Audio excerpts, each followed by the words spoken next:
All right. Good morning, everyone. Thank you for being here. I have started recording as we record these open house sessions. And I wanted to let you know that we have 2 Spanish interpreters today. And so if you click on the globe on your Zoom toolbar, you can select English or Spanish there. Okay. For those I have not met, my name is Juliet Escobar, and I lead the Universal Developmental Screening Strategy for Best Starts for Kids. And although I know most of you and talk to you about this stuff a lot, I feel strangely nervous, so a little shaky, but that'll pass. I wanted to also let you know that I have some friends here today. Namely Alice Casey, who is available if you want to direct message her for questions or support. And again, we have Spanish interpretation, and so you can click the globe on the toolbar to select English or Spanish. Let's see, as we go through today, I'm gonna move fairly quickly through the beginning part, and we're going to spend a little bit of time talking about the background of the work done in developmental screening, some of the research that started this whole piece of business, and then I'm going to tell you just a quick overview about some of the work that's happened so far. And really the most important, and the time I want to really spend the most on, is hearing your input. And we're going to do that with small discussion groups. And also I'll be sharing out a survey that you can opt to fill in afterward. As we go through this, please feel free to enter questions in the chat. Even if there are questions that I don't get to talk about today, I will be noting them and saving them for later. So feel free to use the chat for that throughout the time. This is really the first step in sort of gathering your input on where this screening strategy should head for the coming years. I plan to do more of this over the next couple of months, and I'm happy to come to staff meetings, other coalitions, other groups. I'm very aware that today sort of you all are coming to me in a BSK setting, but I am more than happy to come to other settings as well and share and listen. We've only got an hour today, so again, we'll be moving along at a quick clip. Again, adding questions to the chat, you can message Alice directly, and also this is my email address. You can reach out to me anytime at all. Before we talk about all the things I told you we'd cover today, I wanted to get clear on what we're talking about when we say screening. It's really important to understand what it is and what it is not. So a screening is a brief snapshot, a point in time check at, in this case, a child's development. It helps us clue in to when they're reaching milestones or if there are red flags. Basically, a screening can indicate a child is potentially at risk for a delay, but it does not diagnose. So we're not talking about evaluations or diagnostics. There are different tools that do that. So basically, at the end of a screening experience, you can really only say the following about a child's growth and learning: that there are no concerns, looks okay. There's some concerns and maybe some practice or some more follow-up is warranted, or there are clear concerns and it's time to get some more support, and that's it. And I think that's really important because people may shy away or not be interested in screening because they're worried about labels, they're worried about getting diagnosed or tracked. And really, when it's done well, screening it's not designed to do that. It's really just designed as a point in time look, a quick check-in to get a clearer picture of how a child is growing and learning. Okay. So now that we're clear on what screening is and isn't, I'll tell you about what we have done in Best Starts for Kids around screening so far. When we began with curiosity and thus decided to invest in a big research project, ended up being called the Landscape Analysis. And it was a 2-year project from 2017 to 18 that was contracted and led by Cardia. And we really wanted to hear how people felt about developmental screening and how it could be better. Now, around the country, there are lots of efforts of universal developmental screening, but they're almost always focused on pediatricians and medical clinics. We really wanted to hear from early learning providers. That field in this area is growing and had started growing exponentially at that time with Best Starts for Kids funding and programming starting. And we knew early learning providers in a lot of cases were most likely to be a linguistic match to families, a cultural match to families, better suited to meet families where they are, oftentimes in their homes or local schools, and really bring things like screening and information about growth and learning to families, as opposed to having families come into a setting like a doctor's office, which is not always the best experience. So this research, we really focus again on early learning providers who do or may consider in the future doing developmental screening. And so that includes all kinds of home visitors, childcare, daycare, preschool, playgroups, schools, libraries, doulas, and more. We also wanted to hear directly from families, as many as we could. And so that's what really made this research project a little bit different than others that have been done. And so Cardia brought together a 12-member community expert council from various sectors that work in early childhood. And we had representation from all over King County, because as you know, there's a lot of geographic diversity.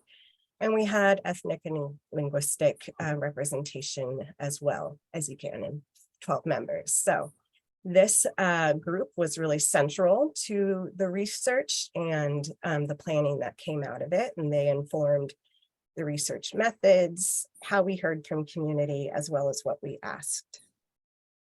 Anyone here look familiar to you? You can throw up a reaction if you know a face or two. Some may be in this room. Okay. And this slide may be one of the things I'm most proud of in the work that was done with Cardia and the Community Expert Council to do this research. These were the Community Expert Council really lifted up and recommended that it was important to have many different strategies to reach out and collect information, which takes a long time and is a lot of work, but they really put the work into it. And these are all the ways that they were able to gather information. So interviews, a lot of survey responses through lots of partnerships, focus groups, interactive community forums, and discussions. These are all in person. This was, 2017 to 19. So it was a lot of traveling around and meeting and talking and listening. Which brings us to, I'm just glossing over, 2 years of hard work, which brings us to the strategic plan. And this is what I want you to really think about today, because it guides all the work that we have done around screening and that we will do. So the Community Expert Council and Cardia lifted up themes from the research. They checked back for accuracy with stakeholders, and they grouped what they heard into 4 goals. And these are the goals. One is to ensure coordination of early care, education, and healthcare systems, so we can quickly respond to families' needs. Goal 2 is to strengthen the child services workforce through training and transforming organizations and systems. Goal 3 is to make developmental screening and services that celebrate developmental progress available and accessible to all families. And goal 4 is to drive equity by enhancing screening tools, practices, referrals, and services that meet families where they are.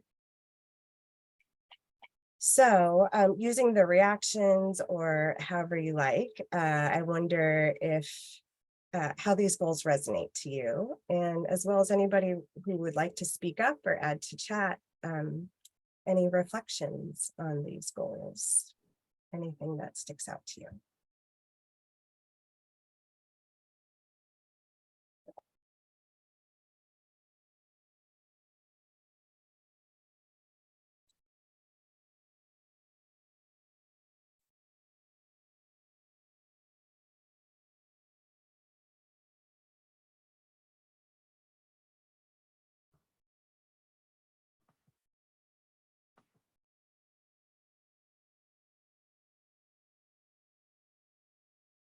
Not, they're not all centered and focused about screening specifically.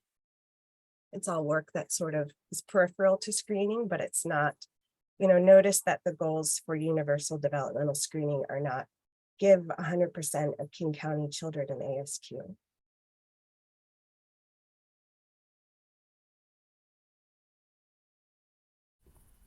There's a few comments in the chat. Do you want me to read them, Juliet? I would love for you. Thank you. Okay. The word quickly stands out. All of these are great, enhancing screening tools, definitely. Like the celebrate progress being included along with responding to needs for support. Goal 4 stands out for me. And then where families are is powerful. And I'm sorry I didn't list people's names as I was reading those. Thank you, Esrat, and thank you for those that commented.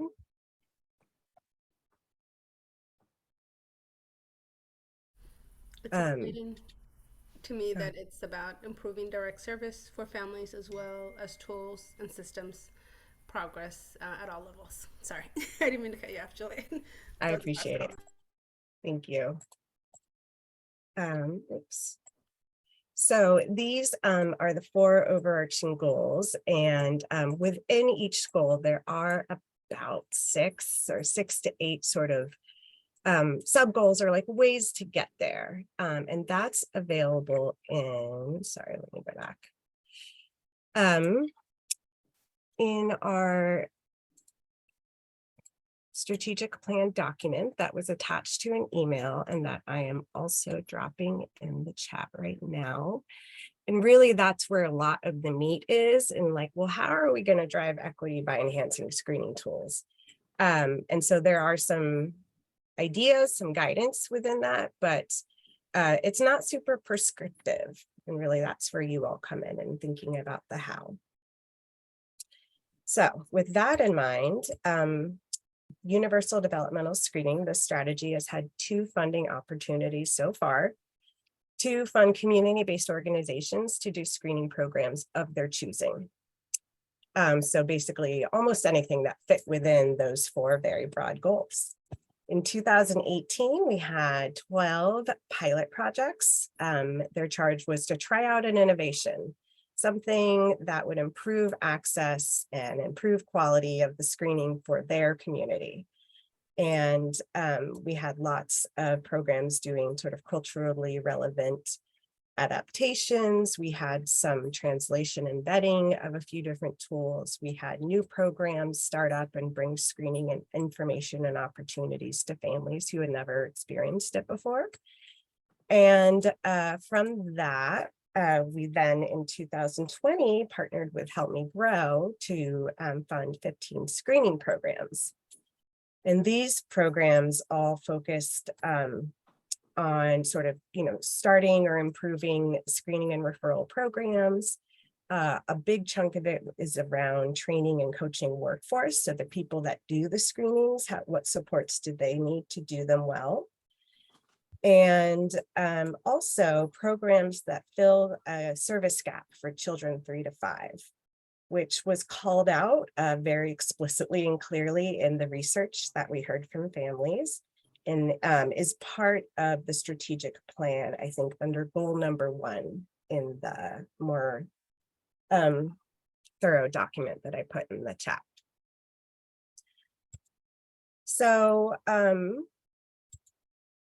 next funding opportunity is in March, and the focus for that has not been decided. And so that is the beginning of which is today's session is a step toward figuring that out. Again, I hope to take many of these steps to hear from folks and think about what direction to go in within these strategic plan goals. So we are going to transition into discussion groups. You'll have a facilitator and note taker. And I think it'd be great to start with sort of quick introductions in the group. And then there are 4 questions I'll share with you before we break. And, would love your input on those questions and or anything else that you would like to share about this topic. When we come back together, we'll do a brief share out, and I'm going to give you a link to our Survey Monkey that is about 5 to 7 minute survey that just asks for your thoughts and opinions a little more deeply, and that can be shared very widely.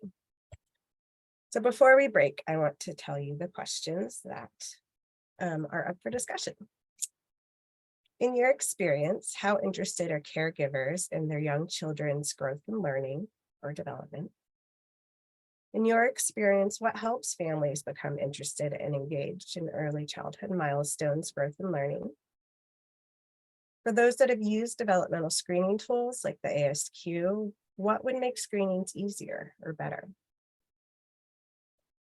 And some families have expressed frustration finding programming and supports for their children between ages 3 and kindergarten. What have you heard or experienced regarding children ages 3 to 5 years? Okay.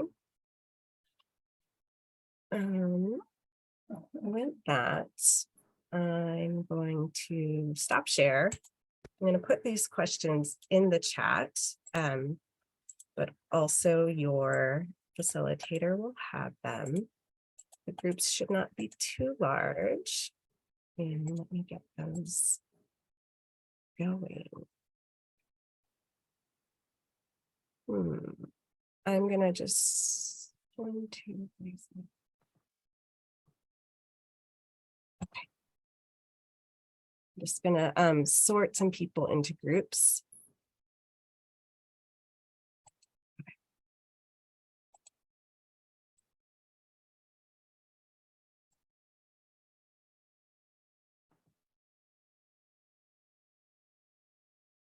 And you will get swifted away into your groups very shortly.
Hello, welcome back, everybody.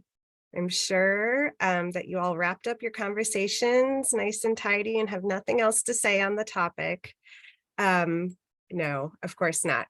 We're going to do very brief share outs from each of the groups. And same that I told to my group, if there's more information you didn't get the share, something that occurs to you after the fact, you are always welcome to reach out to me. As well as I've got this survey, a monkey, all that there are questions in there, but they're open field sort of comment boxes. So you can answer the questions or you can send whatever information you want me to see in that survey monkey. It'll be open for at least 6 weeks and will be shared widely.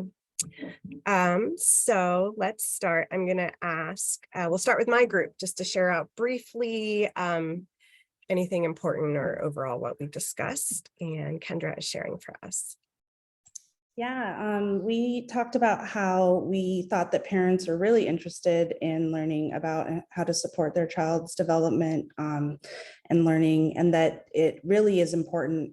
We see that come out a lot when they are supported by someone who they identify with. So be it linguistically, culturally, that those sorts of trusted relationships really build into this desire for parents to seek out more knowledge around how to promote their child's development.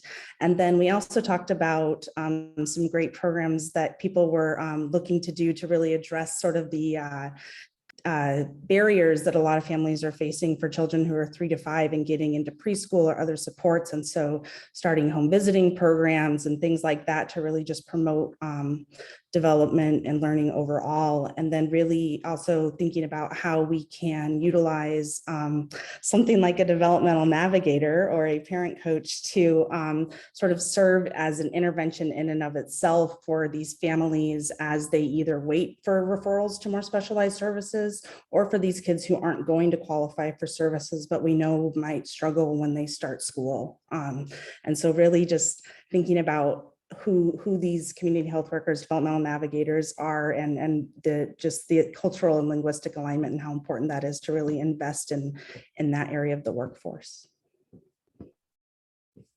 Thank you so much. Sure. Can we hear from Esmeret's group?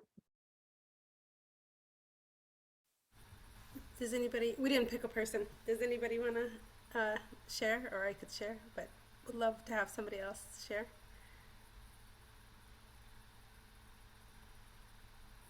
Okay, in the interest of time, and go real quickly. We talked about, caregivers are interested in in the child's growth and learning and development until they find out that there might be something, in the screening. Then there's anxiety, or then families get scared or ignore. So that was one learning, and then.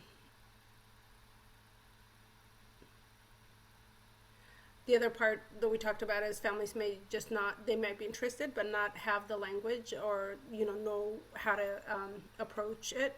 And so having someone that's, within a trusted relationship, or having, family advocate, or just having some other family members or makes that experience more helpful. And then we had talked about the difference between 0 to 3 and then 3 to 5, where 0 to 3 parents are there, most likely, and then 3 to 5, it's really a lot of times it's easier because it's done in the classroom, and so there's just that difference. And then making sure that you're walking the parents along and making sure that they're understanding.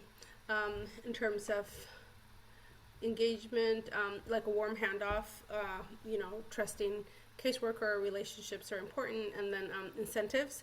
So I think somebody building the relationships and then pulling them along with incentives, and then following by education about development was one of the points that we had.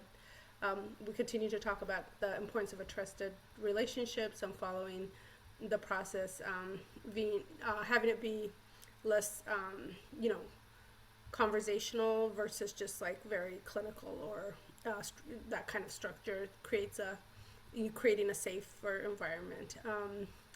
And then for the third question, we talked about slowing down so that families can understand. We talked about having tools in different languages. We talked about keeping the instructions very simple, less jargony, even people that are, on teams that support and screenings have a hard time when it comes to their own child, and what they're asking. And so just trying to make it as simple as possible. And then we didn't get to question 4, and I apologize. So if people can put it in the chat or send it to Julia, that'd be really great. Awesome, thank you. And then briefly from Liz's group and then Allison's, please.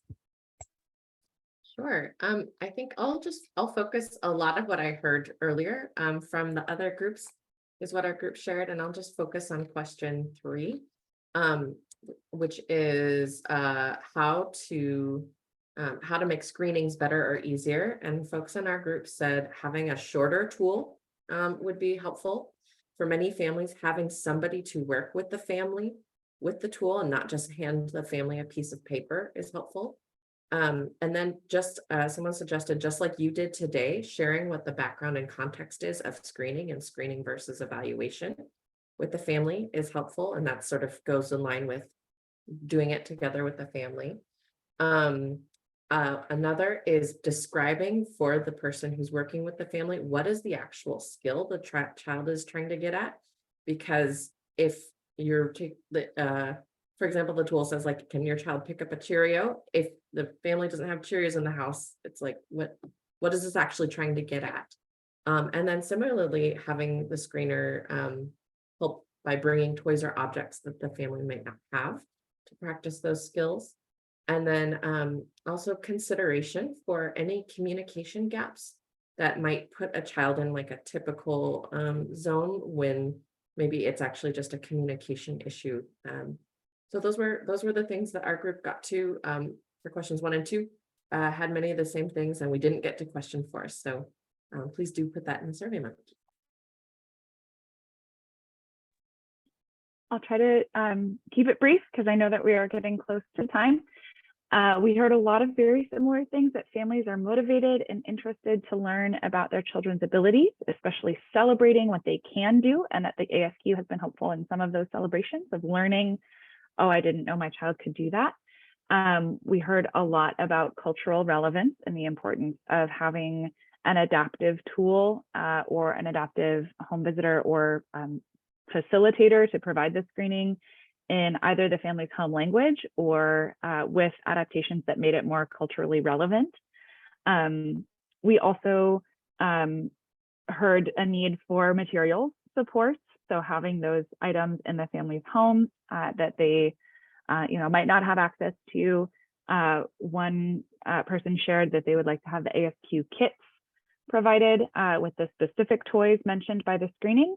One thing I haven't heard from other groups yet is an update to the toys and materials mentioned by the ASQ, because it came out a long time ago and toys and activities have changed a lot. And so kids these days are playing and learning in different ways. So pointed out kind of the dated nature of the ASQ. And then we also heard a really big need for support for those gap years, 3 to 5, for kiddos who still need ongoing support, and a desire for increased funding to bridge those gap years between the birth to 3 services and entering the school system, because that was a big need for resources for families and kiddos. So I'll close there. Thank you so much, everybody. I've heard so many things that I would not have thought of on my own. And so that is very helpful. And I look forward to digging in. And again, this is just sort of the beginning. I hope that you will think of me, invite me to come, do this in other places or something different where I can hear from you, people you work with, families you work with, or give you the questions. Or I really want to sort of get more information on the current sort of setting of things as we think about how to continue supporting the amazing screening work that's been going on and working toward that strategic plan. And I thank you so much for joining today. Please do email me anytime, or if you want any of these materials, if you didn't get them, and the SurveyMonkey link is in the chat. And have a great day and week. Take good care, everybody. Bye. you. This was great.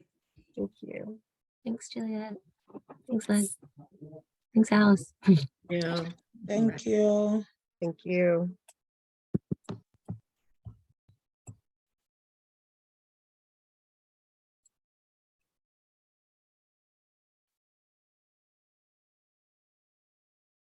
Thank you.